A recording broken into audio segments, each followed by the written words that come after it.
Neste problema, nós estamos falando de um caso bastante realista. Estamos falando de um brinquedo, o ioiô. Grosso modo, num ioiô, nós temos um carretel no qual enrolamos um fio e agora soltamos o ioiô e digamos que o fio tem um comprimento L. Ele é enrolado numa parte do ioiô que tem uma forma de um pequeno cilindro de altura relativamente pequena, de raio R0. O disco externo, nós estamos falando aqui de dois discos, né? Esses dois discos externos aqui, eles têm um raio que é R.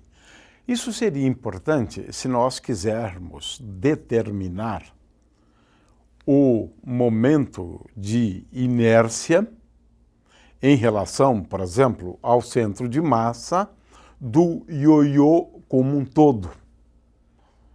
Ora, se quiséssemos determinar, né, o momento de inércia do ioiô, o centro de massa coincide com o centro do ioiô, então nós teríamos que o momento de inércia do centro de massa seria igual a 2 vezes o momento de inércia de cada um dos discos. Se os discos têm uma massa m, agora dos discos, né, vezes r ao quadrado, dividido por 2, de forma que é 2 vezes o momento de inércia de cada um dos discos, mais o momento de inércia deste pequeno cilindro, E o momento de inércia de um cilindro é a massa do cilindro vezes R, aqui no caso R0 ao quadrado, dividido por 2. No entanto, como o dado relativo à massa de cada um dos discos e a massa do cilindro não é dado, então nós, em princípio, não temos a intenção, por falta de dados, de determinar o momento de inércia em relação ao centro de massa do ioiô. Vamos então designar o momento de inércia do centro de massa do ioiô, ou seja, do momento de inércia de um eixo passando pelo centro de massa. Esse eixo aqui é um eixo perpendicular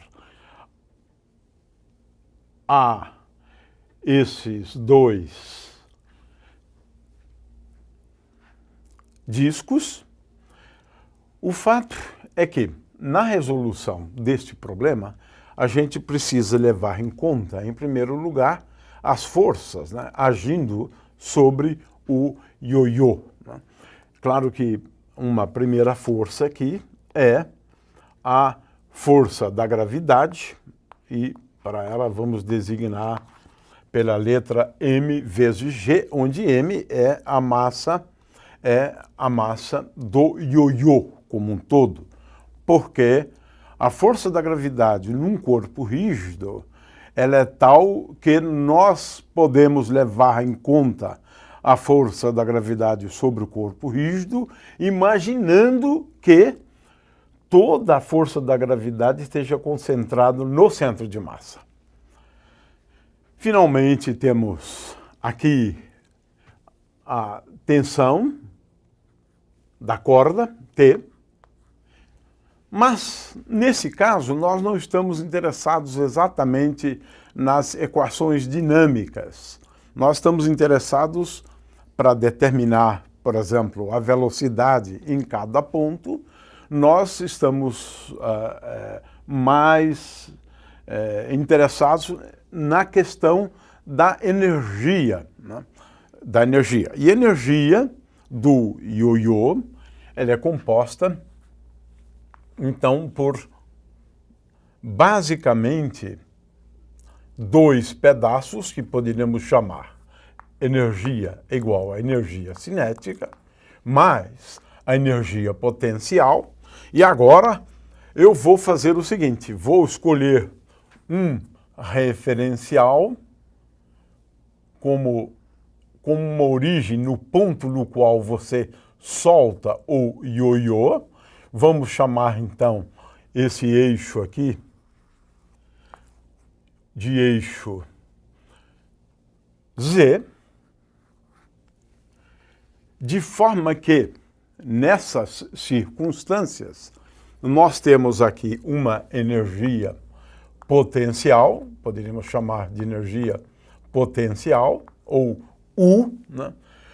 O fato é que essa energia potencial, com esta escolha do meu referencial, ela é igual a menos M vezes G vezes Z, onde Z é a coordenada que está orientada para baixo.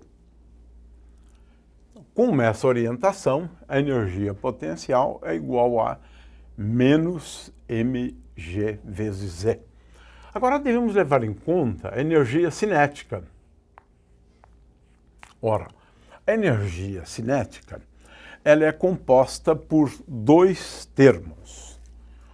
Um primeiro termo é a energia associada, a energia cinética associada ao movimento de rotação do ioiô em torno do seu centro de massa.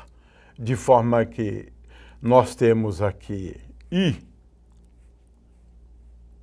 relativo ao centro de massa, ou seja, o momento de inércia, levando em conta um eixo passando pelo centro de massa, dividido por 2, vezes θ ponto ao quadrado, ou, se quiserem, ômega ao quadrado. Então, esse aqui é um termo que me dá a energia cinética de rotação do ioiô como um todo, um movimento de rotação do ioiô em relação a um eixo passando pelo centro de massa. Esse é o primeiro termo. Mas nós temos ainda a energia cinética do centro de massa, porque o movimento mais geral de um corpo rígido é um movimento no qual nós temos ou analisamos o movimento de translação do objeto como um todo e, portanto, aqui nós temos a energia cinética associada ao movimento de translação. Então, essa aqui é a energia cinética associada ao movimento de translação. E esta aqui é a energia cinética associada à rotação do ioiô. Eu tenho, portanto, dois termos, ou duas contribuições, né? É claro que, levando-se em conta o movimento de rotação do corpo rígido, nós podemos escrever que A velocidade angular de rotação é igual à velocidade de translação do centro de massa dividida por R0, onde R0 é o raio do cilindro no qual o fio está enrolado. De forma que agora estamos em condições de escrever a expressão para a energia. A energia, portanto, é dada por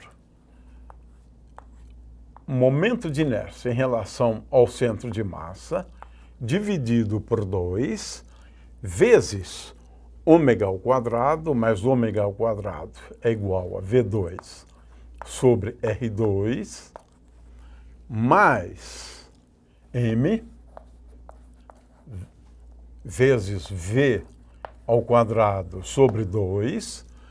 Tenho aqui, então, a energia cinética associada ao movimento de rotação.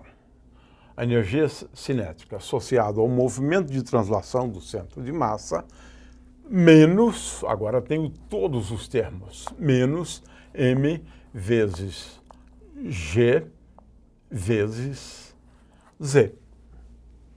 Aqui tenho, portanto, a expressão para a energia do movimento do ioiô.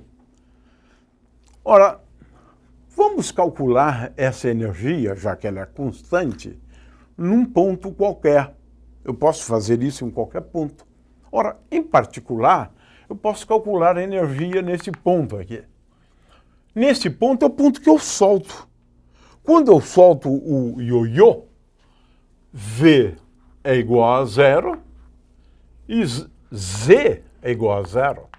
Portanto, a energia do ioiô é igual a 0 nessas circunstâncias. Portanto, tendo em vista que a energia é igual a 0, eu posso agora, colocando a velocidade ao quadrado em evidência, eu tenho aqui a velocidade ao quadrado.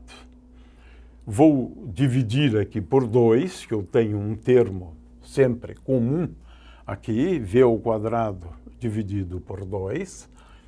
E agora eu tenho o I passando pelo centro de massa, dividido por esse R aqui, é ergo R0.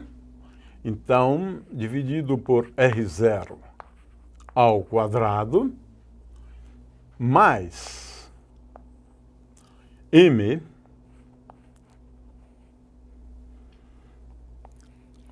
é igual a M vezes G vezes Z. Consequentemente, multiplicando aqui por 2, eu vou obter que V ao quadrado é igual a 2 vezes M vezes G vezes Z dividido por I do centro de massa. E agora eu vou multiplicar por R0 ao quadrado, então multiplicando por R0 ao quadrado, eu tenho aqui R0 ao quadrado, mais embaixo agora eu tenho M vezes R0 ao quadrado. Ora, com isso, eu tenho uma expressão para a velocidade.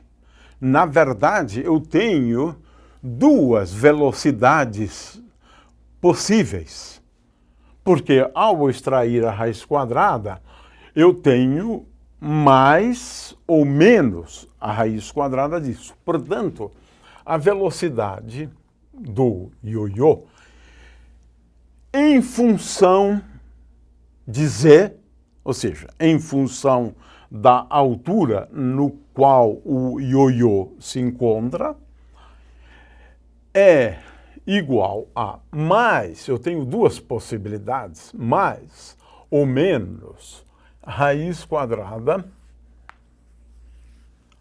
de 2 vezes m vezes g vezes z. Z é a altura vezes R0 ao quadrado dividido por I do centro de massa mais m vezes R0 ao quadrado. É claro que eu posso também escrever essa expressão de uma forma inteiramente equivalente, né? Como sendo igual a mais ou menos a raiz quadrada de 2 vezes m vezes g vezes z dividido por I do centro de massa sobre R0 ao quadrado mais m. Essa é uma outra forma inteiramente equivalente de escrever a velocidade. Veja-se que agora eu tenho, na realidade, duas velocidades. Esta aqui, quando eu tomar o sinal mais significa quando o ioiô está descendo, quando ele está descendo. O sinal menos se aplica quando o ioiô estiver subindo. A pergunta é, qual é a velocidade quando o ioiô inicia o seu movimento de subida? Neste ponto, veja-se que eu tenho aqui a velocidade como função de z. Agora, no ponto mais baixo, z é igual a L, onde L é o comprimento do fio. Como está subindo, eu devo tomar aqui o sinal menos. Portanto, a resposta é V calculado no ponto onde a corda está inteiramente esticada, Z igual a L, não temos mais corda enrolada no ioiô, é igual a menos. Agora eu vou considerar a subida. Ele começa a subir, né, com uma velocidade que é igual a menos, e agora eu tenho duas formas de dar essa resposta. A primeira é esta, onde eu tenho 2 vezes m vezes g. Agora vezes L. L é o comprimento da corda. Vezes R0 ao quadrado, dividido por I do centro de massa, mais m vezes R0 ao quadrado, ou uma forma inteiramente equivalente a essa, porque eu vou dividir por R0, e isso é igual a menos ainda, né, a raiz quadrada de 2 vezes m vezes g vezes L,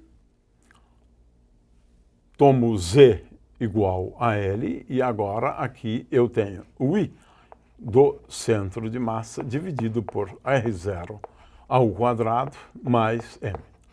Eu tenho, portanto, essas duas formas, né, de escrever a resposta. É claro que em qualquer uma delas, eu, em princípio, deveria determinar o momento de inércia do ioiô, levando em conta um eixo passando pelo seu centro de massa. Como eu disse anteriormente, em princípio eu posso calcular, né, esse momento de inércia, mas para isso eu precisaria saber a massa de cada um dos discos e precisaria saber também a massa do cilindro no qual o fio fica enrolado. Como isso não é dado, a resposta é dada em função do momento de inércia relativo a um eixo passando pelo centro de massa.